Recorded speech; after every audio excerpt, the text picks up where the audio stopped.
Muy buenas a todos. Os mando un afectuoso saludo desde nuestro Centro de Español como Lengua Extranjera, Don Quijote Barcelona, centro que lleva más de 30 años enseñando español como lengua extranjera a estudiantes de todo el mundo. Mi nombre es Demetrio Sánchez y soy jefe de estudios de la Escuela Don Quijote Barcelona. Soy licenciado en Filología Hispánica por la Universidad de Salamanca. Realmente mi currículum, sobre todo, está complementado con muchas horas de clase, que suponen muchas horas compartidas con estudiantes de todo el mundo, además de leer y escuchar con atención a todos aquellos que han compartido sus conocimientos conmigo. La pequeña ponencia, como podéis ver, trata sobre la interculturalidad en el aula del español como lengua extranjera. Como profesor de español he visto cómo de forma progresiva hemos empezado a dar importancia un poco cada día más a este aspecto de la interculturalidad en el aula del ELE, aspecto que también ha empezado a tomar relevancia en los propios manuales del español. No cabe duda que teniendo en cuenta el enfoque intercultural, el alumno podrá comprender mucho mejor el funcionamiento de la lengua y será además enriquecedor para su formación como individuo, como persona. Es conocido que aunque el interés principal de la enseñanza de una lengua sigue siendo saber comunicarse, es indudable que la relación entre la lengua y las prácticas culturales desempeñan un papel en las interacciones comunicativas. No se trata solo de imitar a los nativos, sino de tomar conciencia de sus propias identidades y culturas, de cómo las perciben los otros y conocer también las identidades y culturas de las personas con las que interactúan. En definitiva, creo que aprender una lengua es también aprender y comprender una cultura. Según el diccionario de la Real Academia Española de la Lengua, ahí tenemos el origen de la palabra cultura, del latín cultura. Una acepción es cultivo. Otra acepción es un conjunto de conocimientos que permiten a alguien desarrollar su juicio crítico. Otra acepción sería un conjunto de modos de vida y costumbres, conocimientos y grados de desarrollo artístico, científico, industrial, en una época, en un grupo social, etc. Vemos aquí un poco que hablaríamos un poco de la cultura con mayúsculas. La cultura realmente se refiere al conjunto de bienes materiales y espirituales de un grupo social que se va transmitiendo de generación en generación a fin de orientar las prácticas individuales y colectivas. Incluye lengua, procesos, modos de vida, costumbres, tradiciones, hábitos, valores, patrones, herramientas y conocimiento. ¿Pero qué es la interculturalidad? La interculturalidad no es más que la interacción entre culturas. Es el proceso de comunicación entre diferentes grupos humanos, con diferentes costumbres, siendo la característica fundamental la horizontalidad. Es decir, que ningún grupo cultural está por encima de otro, promoviendo la igualdad, la integración, la convivencia armónica entre las diferentes culturas. Si bien la interculturalidad está basada en el respeto a la diversidad, integración y crecimiento por igual de las culturas, no está libre de generar posibles conflictos, tanto por la adaptación o por el mismo proceso de aprender a respetar, pero con la diferencia de que estos conflictos se resolverán mediante el diálogo, la escucha mutua, primando siempre, como he dicho, antes la horizontalidad del proceso. Debemos tener en cuenta que la interculturalidad se refiere tanto a la interacción cultural a nivel geográfico y cultural como en cualquier situación donde se presentan diferencias de cualquier tipo. La interculturalidad se manifiesta como un eje, digamos, transversal que traspasa fronteras. Un encuentro intercultural implica no solamente la convivencia de culturas diferentes, la interacción, sino también el reconocimiento, como he dicho, el respeto a la diversidad del otro y la profundización de su yo. Es decir, yo con y desde el otro. La interculturalidad es, en definitiva, una relación entre culturas. Es una actitud ante la vida. Es también un posicionamiento. Es alejarse de los tópicos, de los centrismos y dirigirnos un poco hacia afuera. Es apertura, es diálogo, es también creatividad. Ahora bien, si la interculturalidad, como he dicho siempre, ha existido, no sucede lo mismo con la interculturalidad como un concepto integrado explícitamente en la enseñanza y aprendizaje de una lengua extranjera. Centrándonos ahora más en la interculturalidad en el aula de español como lengua extranjera, digamos que tenemos que tener en cuenta unos requisitos. Uno de ellos sería una visión dinámica de las culturas. Otro sería la comunicación como una base muy importante para mantener y fortalecer las relaciones cotidianas. La construcción de una ciudadanía basada en la igualdad de derechos. Y también tenemos que tener en cuenta unas etapas que se pueden producir en esta aplicación de la interculturalidad en el aula. Una etapa de negociación, que es una etapa dirigida sobre todo a evitar conflictos. Todos sabemos que en una clase multicultural los conflictos, digamos que están a veces a la orden del día. Tenemos que tener mucho cuidado con estos posibles conflictos que puedan surgir en el aula. Tenemos que saber negociar para, digamos, controlar los posibles conflictos. También es importante la conversión, es decir, ponerse en el lugar o punto de vista del otro. Un poco la empatía. No pensar, como he dicho antes, que nuestra cultura es superior, que nuestra cultura es mejor, y no caer, digamos, en esos problemas que pueden ser difíciles de controlar en el aula del español, en este caso. Y descentralización, perspectiva en la que nos alejamos de uno mismo y realmente pues nos dirigimos o nos enfocamos un poco más en el otro. Y a veces una de las dificultades es la propia realidad que a veces no nos ayuda. A la hora de hablar de interculturalidad en el aula, tenemos que hacer una pequeña diferenciación entre lo que serían los referentes culturales, que digamos que sería el conocimiento de la realidad de un país, pero que se centra más en las características geográficas, políticas, económicas, etcétera.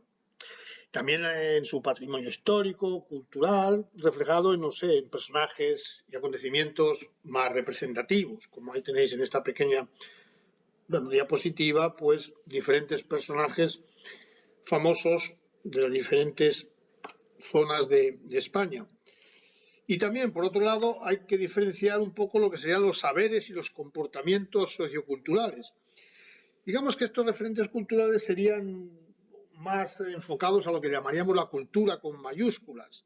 En cambio, los referentes, los saberes y comportamientos socioculturales, bueno, serían un poco más relacionados con la cultura más con minúsculas, que son conocimientos basados en la experiencia sobre el modo de vida, los aspectos cotidianos, los usos y las costumbres, las identidades colectivas, la organización social, las relaciones personales, que se generan en una determinada sociedad. En este caso, hablo de la sociedad española, ¿no? Tantos unos como otros están ya bastante reflejados en los manuales de español como lengua extranjera. Evidentemente, en muchos casos más enfocados a lo que llamaríamos esta cultura o estos saberes y comportamientos socioculturales, que son importantísimos para que la persona que aprende una lengua comprenda muchas de las cosas que ve y que vive y que sin lugar a dudas le van a ayudar a comprender mejor y a comunicarse mejor con los nativos. Como hemos dicho antes, el alumno deberá conocer la cultura del país meta, tanto de los referentes culturales que hemos dicho antes, como de los saberes y los comportamientos socioculturales, con el fin de poder comprender mejor y desarrollar mejor su competencia intercultural.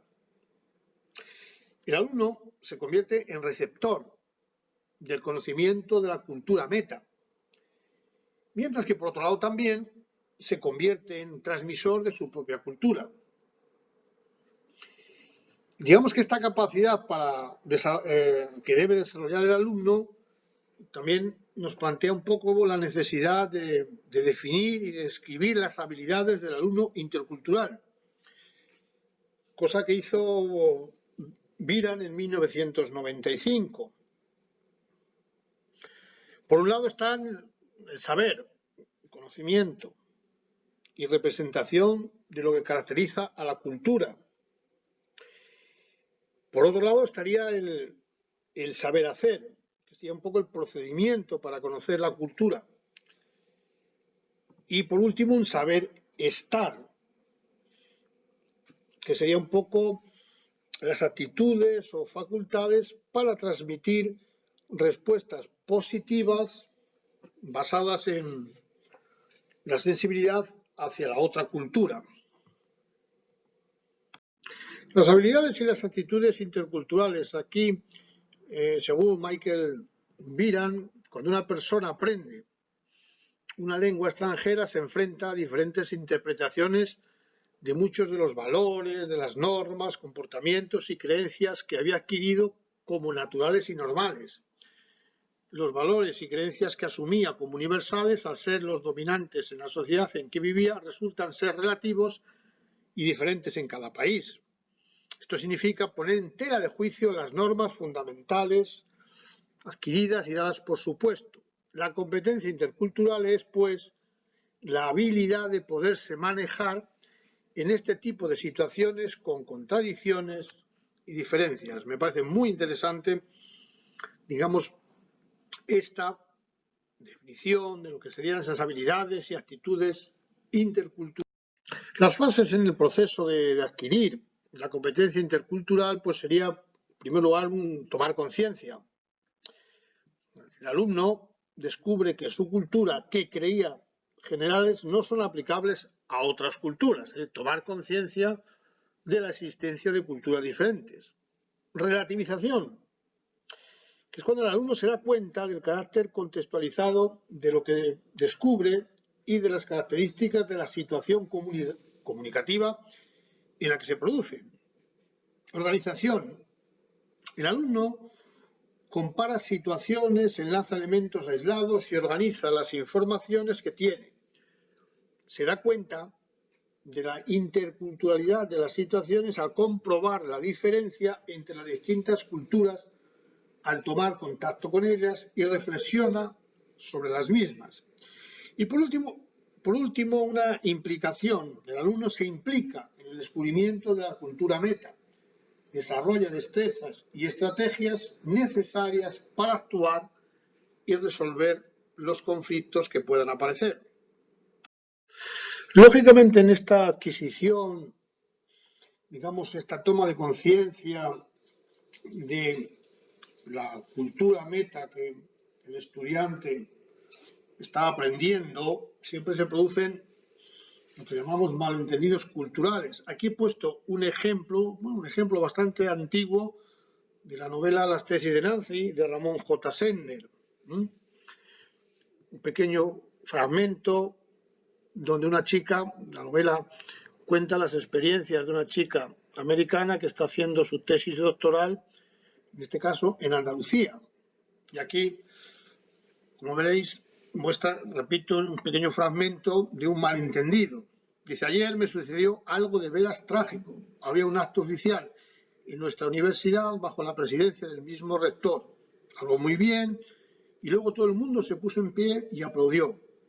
Como yo quería mostrar mi entusiasmo a la manera americana, me puse 2 dedos en la boca y di 2 o 3 silbidos con toda mi fuerza. No puedes imaginar lo que sucedió. Todos callaron y se volvieron a mirarme. Yo vi en aquel momento que toda la gente era enemiga mía.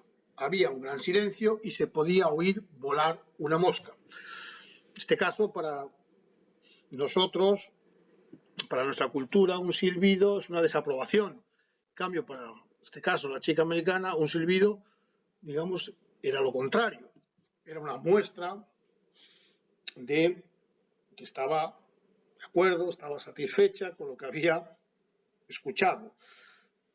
Todos los que hemos dado clases de español podemos recordar y podemos dar mil y un malentendidos que se han producido en nuestras clases, bien sean culturales, semánticos, lingüísticos, de todo tipo. Entonces, evidentemente, esto es algo, como digo, que en nuestro día a día es muy habitual. ¿Por qué se producen esos malentendidos culturales? Bueno, por ejemplo, por una diferente concepción del contexto. Suponemos a menudo que el alumno tiene una información cuando en realidad no es así. ¿Y cómo podemos evitarlos? Bueno, el alumno debe aprender también, esto es importante, la gramática de una cultura. Las habilidades interculturales deben tenerse en cuenta desde el inicio del aprendizaje. Por último, y para cumplir con el tiempo que tenía, bueno, simplemente mis agradecimientos quiero hacerlos extensivos a todos los estudiantes, todos mis alumnos a los que he dado clases durante estos últimos 30 años, que me han enseñado primero a comprender mejor al ser humano y por extensión al mundo que me rodea. Gracias también por su entusiasmo y gracias por enseñarme tantas cosas. Y quiero que de esta pequeña ponencia quede que aprender una lengua es, por supuesto, aprender una cultura. Acercándome a la suya, a la cultura de mis alumnos, a veces he logrado que también se acerquen a la mía.